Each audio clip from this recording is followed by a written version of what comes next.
Hi, I've just finished giving a speech in Sydney about the budget, and I've got some of your questions here and I'll run through them and provide some answers. Damien Torrey is an account manager and he says, PM, have you thought about abolishing the Bob Hawke tax on alcohol, which makes the price rise every 6 months? It's becoming nearly impossible to have 2 beers at the footy because of the price these days. I'm scared when Forex gold gets to $10 a cup. It's $8.30 now. Well, Damien, we're not about to abolish excise, but we do have some good news for beer lovers. We're levelling the playing field between craft brewers and the larger brewers. Currently, draft beer that's sold in kegs exceeding 48 litres is taxed at lower rates compared with beer sold in smaller kegs. Well, that's obviously unfair, so we're extending the concessional draft beer excise rates to kegs of 8 litres or more, which are the ones that are typically used by craft brewers like Capital Brewing that I was visiting during the week in Canberra. That's because they often supply the smaller kegs to restaurants that want to have a small keg they can keep in a refrigerator or a small cool room. Anyway, brewers will now be able to claim back more on the excise. The excise refund scheme cap will increase from $30,000 a year to $100,000 from 1 July 2019 for all brewers and indeed for distillers. So that will drive competition and that should deliver downward pressure on prices. So I hope that helps you with your concerns about the price of beer. Lewis is an assessment officer at the Australian Skills Quality Authority and he asks, what kind of technological improvements are the government considering implementing in terms of increasing innovation and efficiency in the Australian public service? Well, Lewis, that's a really good question, and there's no doubt in my mind that the Australian public sector, with some few honourable exceptions, is not as advanced or as agile in terms of using technology to communicate with its customers, the citizens of Australia, as the private sector is. We have made progress though. You work in the education area. What about this? The Department of Human Services, largely through process automation, have cut down the processing time for student applications for youth allowance from 26 days to 15 days. So that's good, saves time, money, hassle for all involved. There are now 12 million Australians using MyGov as their entry point to access Australian government services, 283,000 logins daily, and 43% of these accounts are linked to more than one government service, ATOs, Centrelink, Medicare and so on. The number of Australians jumping on, signing up and regularly using MyGov is increasing by around 1 million a year, but there's no question we should do more and do it better and faster and with more better functionality and a better user experience for the customers, for citizens. So I've recently commissioned a review of the Australian Public Service chaired by David Thodey, the former CEO of Telstra. He drove a huge amount of organisational and technological change at Telstra, which of course used to be part of the public service, as you know, when it was originally the Postmaster General's Department and then government-owned telecom. But this review will help us chart a way forward to see how we can ensure the public service uses technology better to deliver for all Australians. Now, Christopher says, Prime Minister, having turned 29 last Sunday. Oh, Christopher, to be 29 again. You're very lucky.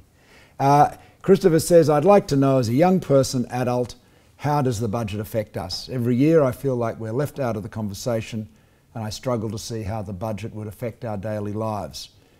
He asks, could I suggest we have a minister that's responsible for youth affairs or something? It'd help assist us in better understanding our role in society instead of being courted during an election campaign. Well, thanks, Chris, and of course everyone will seek to persuade everyone to vote for us in the election campaign, young or old or in between. But the most important thing we're doing, Chris, for young people, indeed for all Australians, is creating more jobs and better economic opportunities. The young people I meet are really hardworking and ambitious and want to get ahead, and our tax reforms are designed to do just that. We're obviously providing support, tax relief for people on lower and middle incomes in the first stage. That's about for 10 million people will benefit from the tax relief, but people on middle incomes between, say, $48,000 and $90,000 will be receiving $530 back after they file their tax return for next year.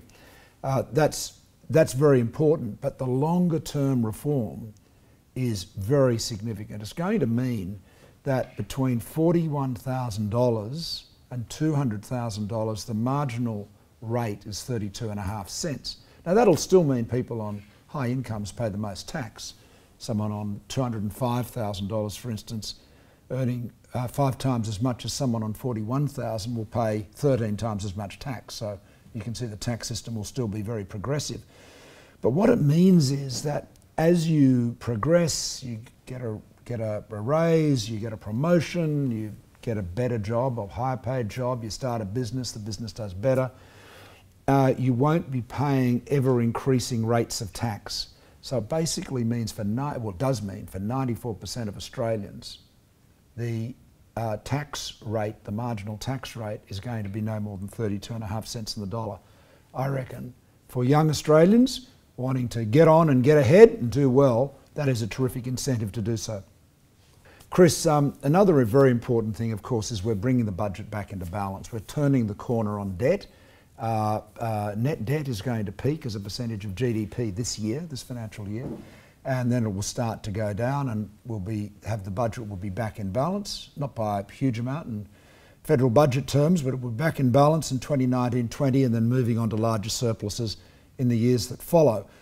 So that means we're not going to be throwing an ever expanding mountain of debt onto your shoulders and your children's shoulders, for that matter. We've also got announced in the last budget the first home super saver account, so you can contribute up to $15,000 a year and $30,000 in total under that and get the same sort of tax benefits you would if you were contributing to super. We're committing $912 million over 4 years from 2018-19 on the youth employment package. That was announced in the 2016-17 budget, and that includes funding for the Youth Jobs Path program, which will see up to 120,000 young Australians job ready and into gainful employment. It's really important. As at April 22 this year, 21,563 youth bonus wage agreements have been entered into. So that scheme, which is a new idea, it was an innovation, is working. That's great. Hi William, you've asked, will there be any budget allocated to startups here in Australia? What about for local waste management solutions? Well, good question. Now, when we introduced the National Innovation and Science Agenda, we introduced a tax offset for investors in early stage businesses. And what that means is that investors in what we call early stage innovation companies, so that's basically Australian startups and scale-ups, are able to access a 20% tax offset on investments of up to $1 million when investing in these companies.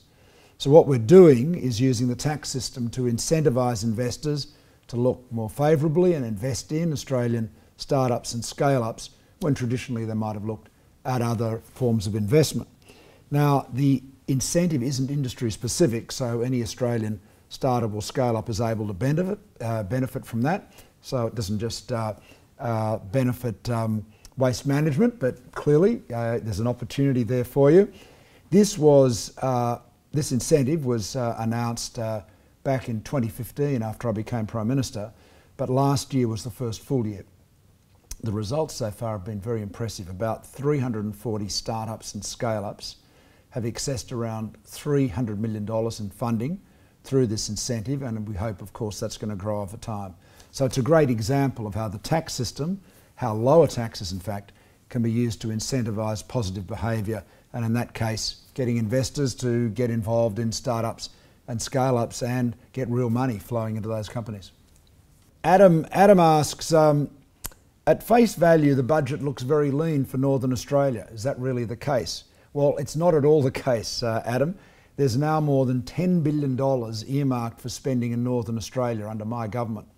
And that includes new funding of $1.9 billion for roads in the north, including $160 million for the Outback Way, $557 million to protect the Great Barrier Reef, and you would have seen the big pre-budget announcement made by Josh Frydenberg and Julie Bishop about that.